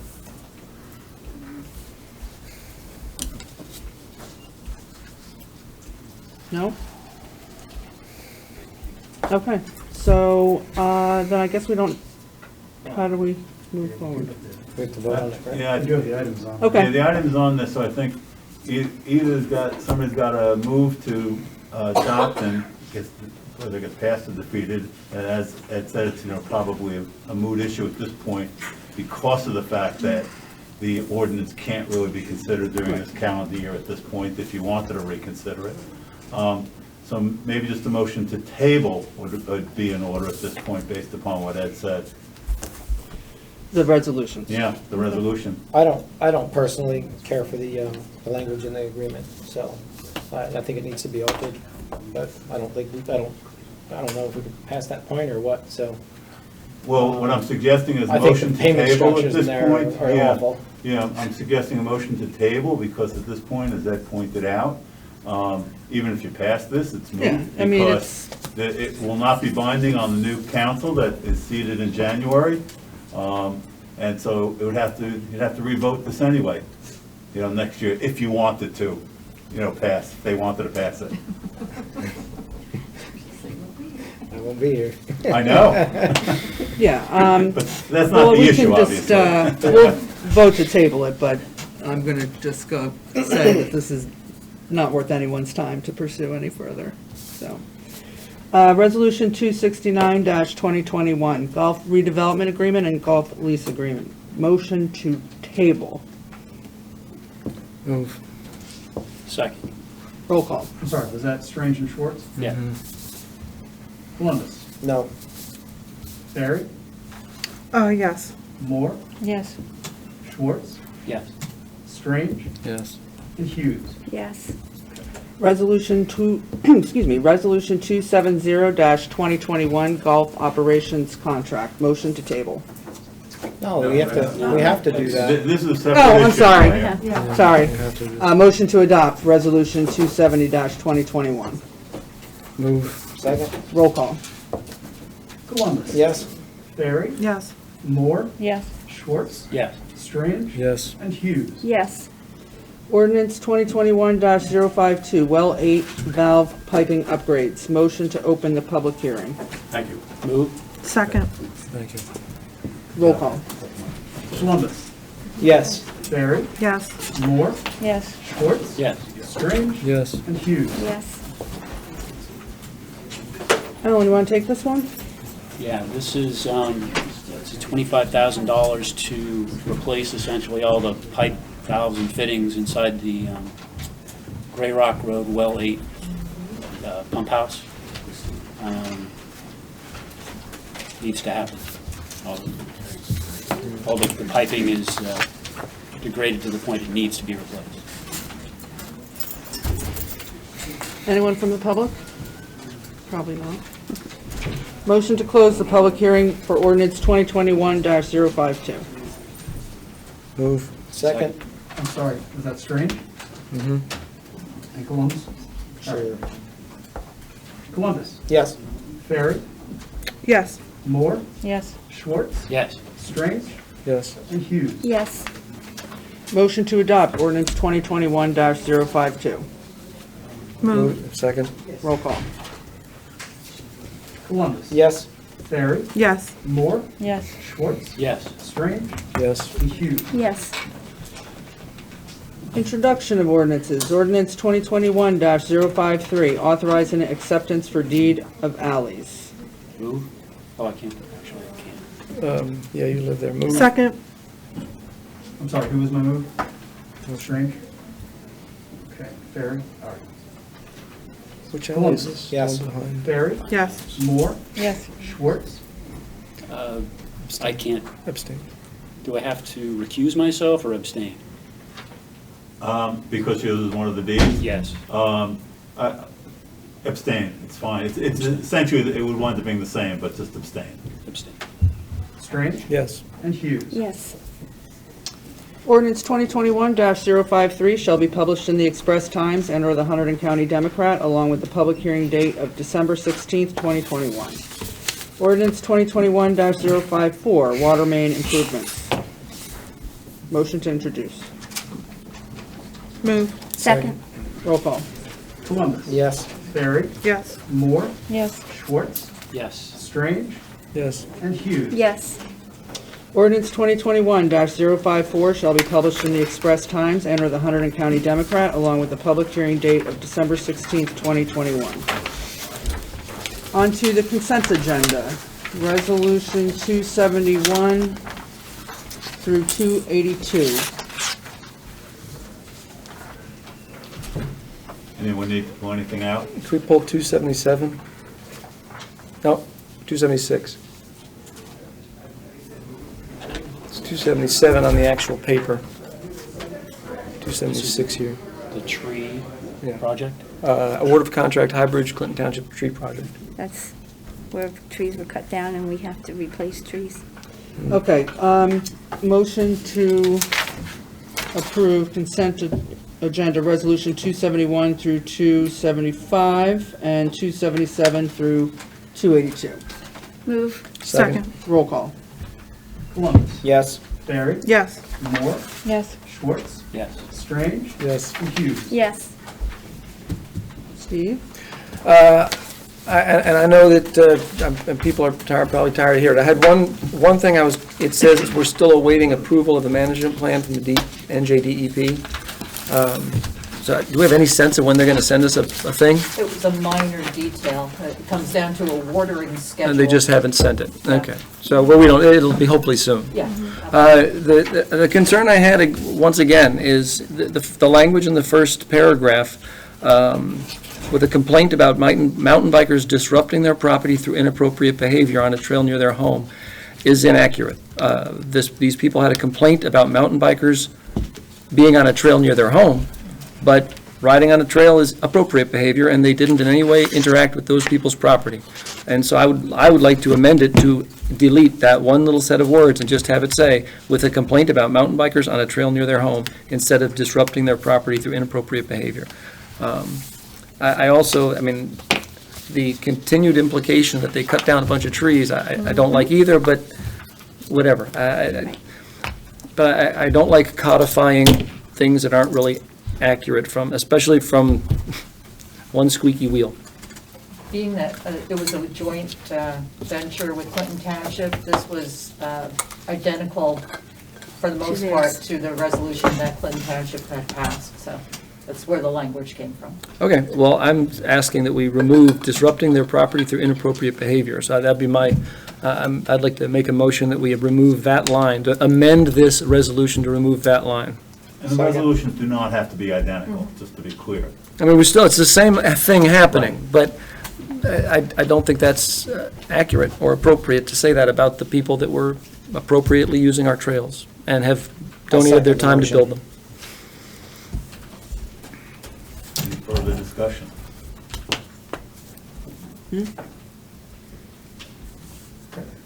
Yeah, I'm sorry. Were you waiting for me? Did someone second it? I second. Yes. Yeah, so we just need to All right. vote. Columbus. Yes. Barry. Yes. Moore. Yes. Schwartz. Yes. Strange. Yes. And Hughes. Yes. Okay, council reports. I think we need We to need a move motion the, to- a motion to approve the amended resolution. Move. Second. Roll call. Columbus. Yes. Barry. Yes. Moore. Yes. Schwartz. Yes. Strange. Yes. And Hughes. Yes. George, you're up. Here we go. Golf, control panel, pump stations installed and functioning, finally. October, rounds up, 587 to budget. Revenue up 15,000 to budget, expenses over 5,000 to budget. EBITDA over 10,000 to budget. Year-to-date, rounds up, 2153 to budget. Revenue's up roughly 188,000, which is fantastic. Expenses are over about 19, and EBITDA is up about 169,000 to budget. Pretty successful year for the golf course. Things are well maintained up there. They did the aeration a while back, and events are pretty much done for the season, but people are still out there playing despite the weather. Today was gorgeous, so I'm sure November's gonna crush it, because they were really close to budget before, and we got some cold weather ahead, but tis to be expected at the season, so that's what I have for golf. Okay. Dan, you sure you don't stay on council? The Historical Committee updates. The committee continues working with Historic Preservation Specialist Dennis Bertland on the application to have Solitude House on the National Register of Historic Places. A grant for completion of this application was awarded last year, and work on the application and research continues. The Historical Committee hosted a Tisco Scarecrow Decorating Contest at Tisco Grounds on Sunday, October 31st. Thank you all who participated, and thank you to local business Juniper Hill Restaurant for donating a $50 gift card, and to Scouts Coffee Shop for donating two $25 gift cards, which were given as prizes. The committee will hold its first psychic medium event with the host Deborah DeRosa this Sunday, November 21st at 1 p.m. at Solitude House. The event includes a tour of Solitude, lunch, and readings by Deborah. Tickets are on sale now on the Borough website, and Deborah is generously donating all proceeds to the committee's fundraising efforts. Email history@highbridge.org with any questions, and thank you to Hilltop Deli for donating and catering lunch for the event. Committee members held their first Tisco open market in September, raising over $400. Thank you to all the vendors who participated. Preparations are underway for hosting 3 winter market events on the Tisco grounds on December 4th, 11th, and 18th, and check out our Facebook page or email history@highbridge.org for further details and participation information. The committee hosted 2 mystery party events at Solitude House and continue with their fundraising efforts. Parties of 10 to 20 are invited to participate in private mystery parties into the new year. Check our Facebook page or email history@highbridge.org for further info. Solitude open house events are scheduled during the month of December. All are free to the public and include caroling, ugly Christmas sweater contests, and tour of Solitude House. Committee members are completing the painting of the second floor at Solitude House, and complete furnishings for the parlor and dining room were generously donated by committee's newest member, Joe Brennan. Anyone interested in volunteering for the restoration project with the Historical Committee at Solitude House, please email history@highbridge.org. And thank you, Joe, for this amazing donation. Work continues with the organization, cataloging, and storage of our archival items in the Solitude Study. The goal is to have these items available to the public for viewing and research. And thank you to our committee member, Joe Suazo, for leading this endeavor. Anyone interested in aiding this project, please email history@highbridge.org. On to the events committee. Thank you to the following businesses for your generous donations for Halloween house decorating contest prizes: Forge Tavern, High Rail Brewery, Scouts, Circa, Pinos, Riley and Jake's, and Metropolitan Seafood. And thank you to Scouts for hosting this year's Highbridge Plein Air Art Paint Out registration, and thank you to Circa for hosting this year's Paint Out auction. Also, a special thank you to Alex and Stephanie Maxwell for organizing the event in behalf of the Highbridge Events Committee, and thank you to all of the volunteers, artists, judges, musicians, attendees that make this a special and treasured Highbridge event. Thank you.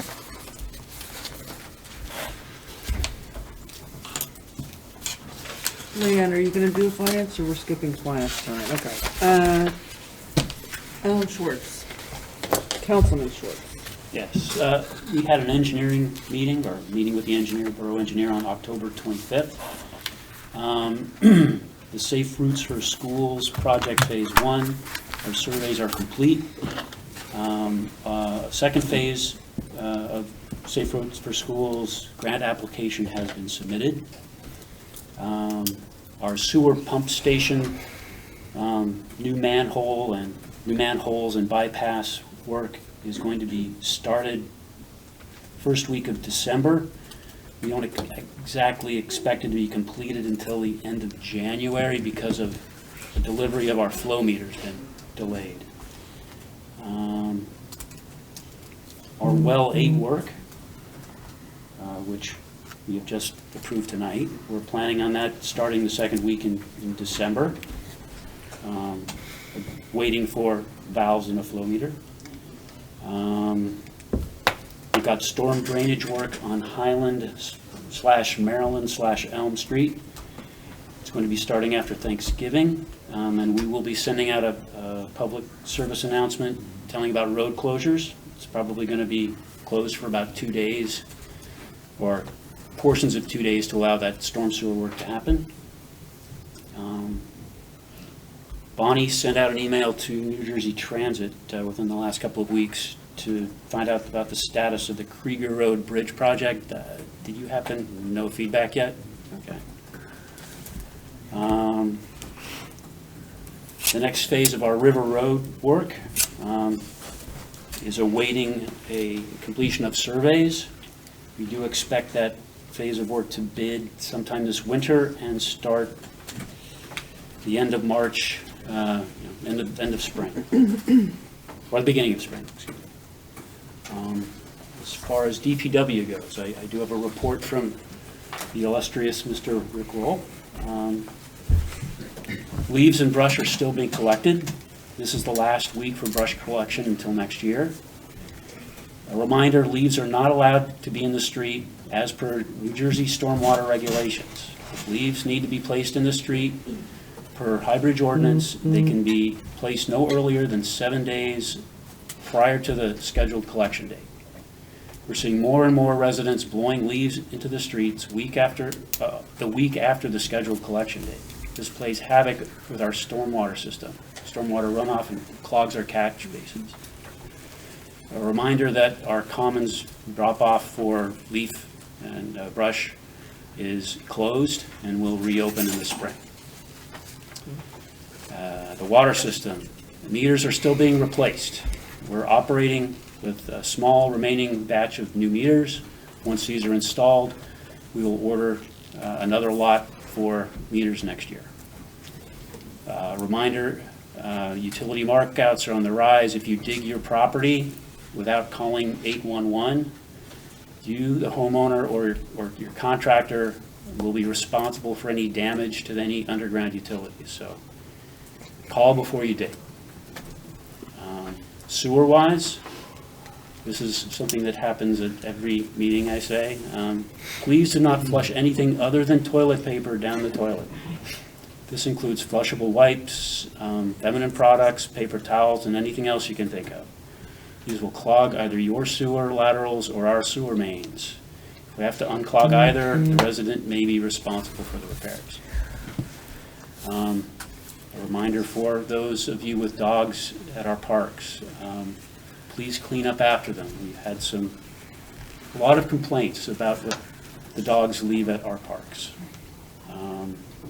If you see anyone vandalizing our playground, please report it. The borough and students of hybrid schools have spent time, effort, and money to upgrade our playground. Please report any vandalism. Our DPW has been busy with leaf and brush collection. To date, we have collected almost 200 cubic yards of leaves. The number will obviously continue to rise as leaves fall off the trees and we collect more. With limited staff, we are still trying to get a lot of things completed. This includes paving of numerous water laterals, and we are under the gun for when the asphalt plants are going to start shutting down for the winter months.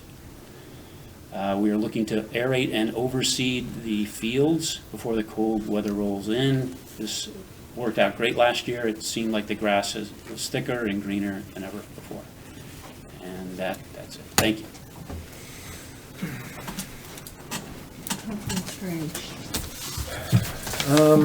Okay, so I have October report from the fire. October 1st through 31st, 23 alarms, 2 firematic drills. Staff hours for the month of October, 347.18 hours, to add to their already thousands of hours of volunteer time that they've put in. Total calls to date for this reporting period, 278 calls. They also, for the month of October, paid respects for past member Henry Hagan, as well as attending the 100-year anniversary parade for the Califon Fire Company. In terms of police, I will just say that there was 1 adult arrest for October. That's not bad for a town. The place where the number of total calls was somehow did not print on my printer. I think it's at 847, if I remember correctly, which is down from the summer months where it was, they were just out there more, 1,000 or something a month. So cool weather, I guess people are calming down. And then we have officers attending active bystanders training, alcotest recertification, firearms qualifications, 9 officers. We didn't used to have 9 officers. And 1 officer is now, I guess, a Glock armorer, so can do repairs and things and fixes on firearms. So. And Economic Development Committee, our meeting was supposed to be the election day, and we've been unable to reschedule for the November meeting, so hopefully we'll be able to do that shortly.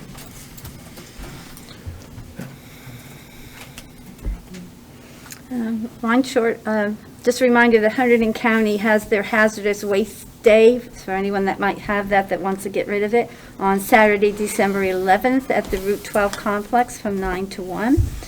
And the Environmental Commission has been doing monthly choose a park area, clean it up, spruce it up, and asking volunteers to come and help us trim up bushes and pull weeds and things. And we're going to try to go even through the winter months to just pick an area and just go there and see what needs to be done.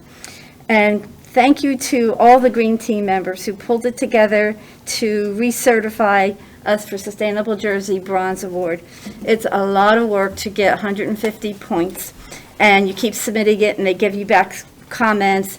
And we were down to Friday afternoon sending us that we were like 12 points short or something, and we had to get documentation, and everybody pulled it together to work over the weekend to submit it by Sunday morning, and we just got notified that we got the renewal, so yay for us for another 3 years. Congrats. So we're starting work now for the 2022 budget. Also, we've been meeting with FEMA to start submitting our expenses from Tropical Storm Ida. We've filed a claim for the vandalism to the slide at the park, and we'll get that covered and fixed soon.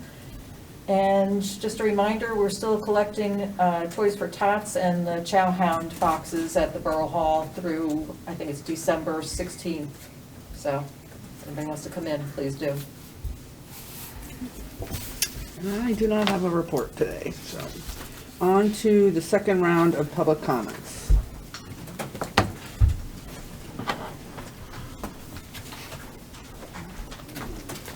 Go 15 Mill Street.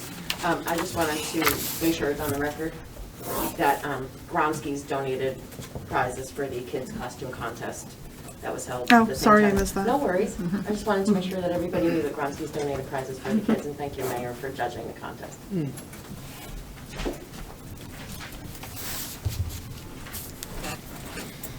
No? Okay. Legal issues. Oh, I think others speak before me. Pablo Delgado, 9 Hickory Circle. Just wanted to close my public comments with, I hope you didn't take personally what I said earlier in terms of the way I felt about this whole golf course bond.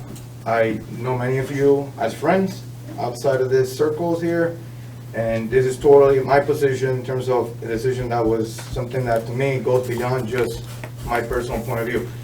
To me, this was something that is a decision that affects everybody in town, and it's our responsibility to do it the right way. So I don't want anybody here, because many of you, I know you outside of this venue, take this as a personal attack, because it's not.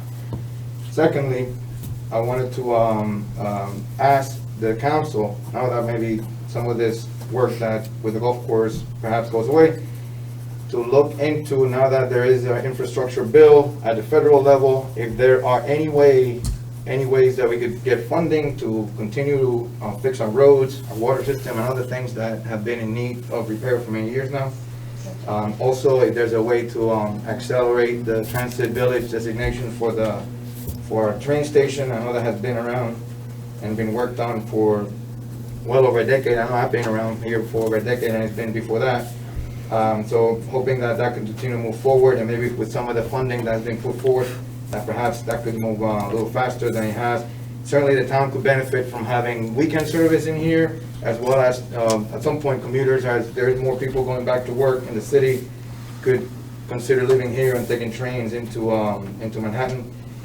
And then last thing I'll just point out, if another golf course new contract was approved, when I read that, I didn't see anything about the bar and the food concessions being part of that. And if this venue is not going to move forward, perhaps that contract needs to be amended. If the bar and the food place over there is going to need to be run by someone, because it didn't seem like it was part of the golf operations contract.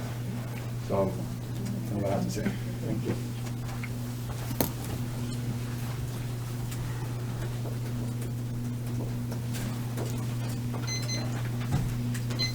Sally Moore from Solitude.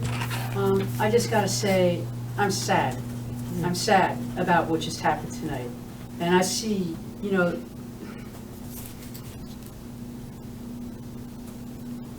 those who voted no,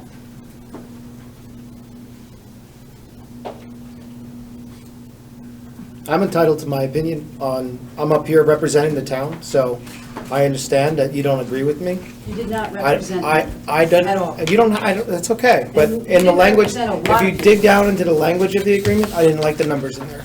And that's the only reason why I didn't agree to it. I kind of question that, but. You can I'm just question saying- it, I don't agree with it.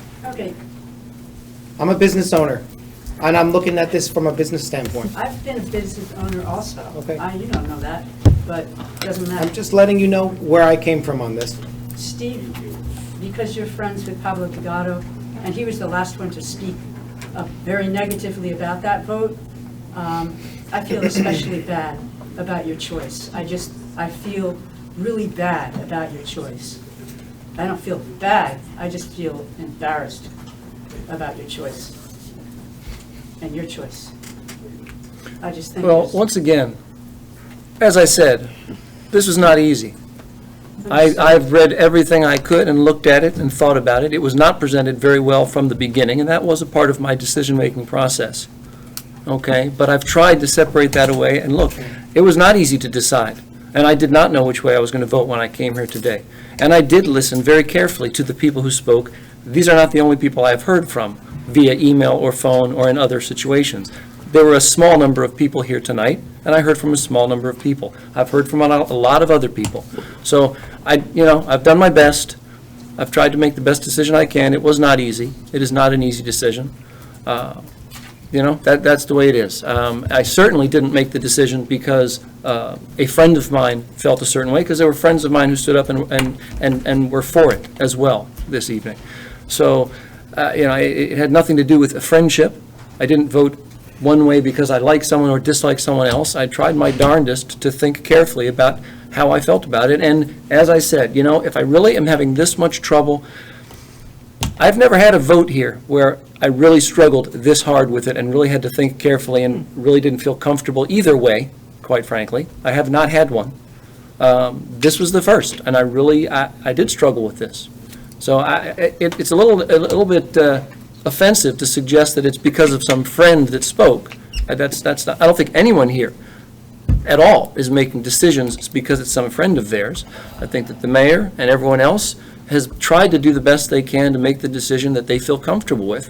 And as I've always said, people can listen to what I say, and if they don't like it, feel free to not vote for me. Absolutely. That's the way this is supposed to work.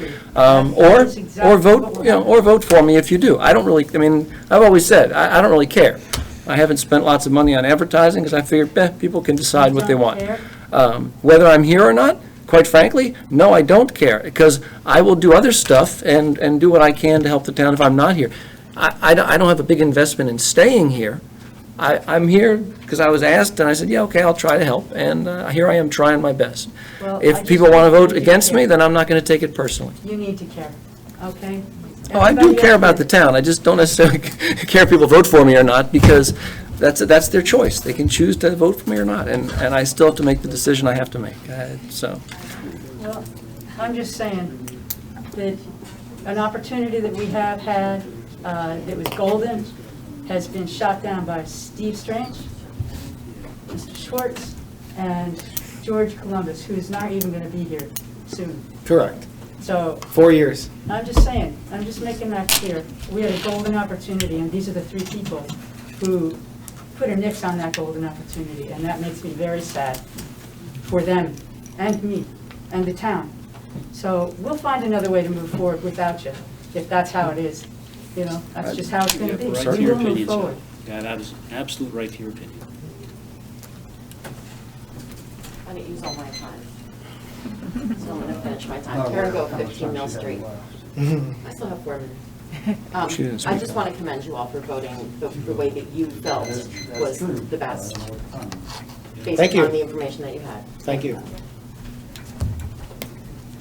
It's not easy to say yes or no to certain things, and you're going to disappoint people, and you're going to, no matter what, and you're up here, and it's like one of those positions that you're in that you don't always get the popular vote on. So, Sally, I'll still say hi to you outside of this, so I hope you don't take it personal from me, but.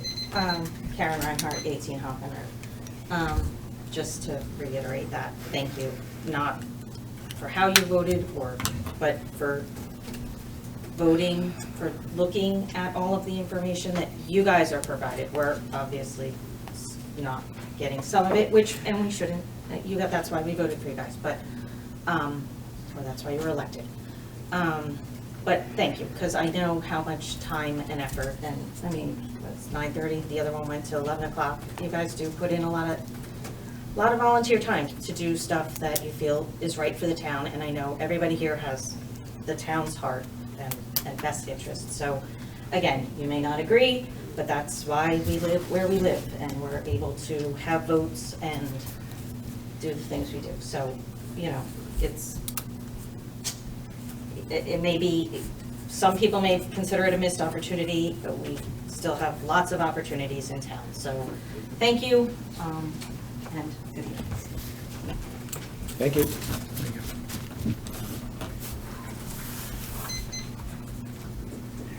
Okay, legal issues. Nothing that needs to be reported on tonight. Excellent. Thank you. Communications. Tax and Finance monthly reports and the October zoning report. Approval of the bill list. A total of $449,417.07. Roll call. Oh, motion to approve the bill list, sorry. Move. Second. Roll call. Columbus. Yes.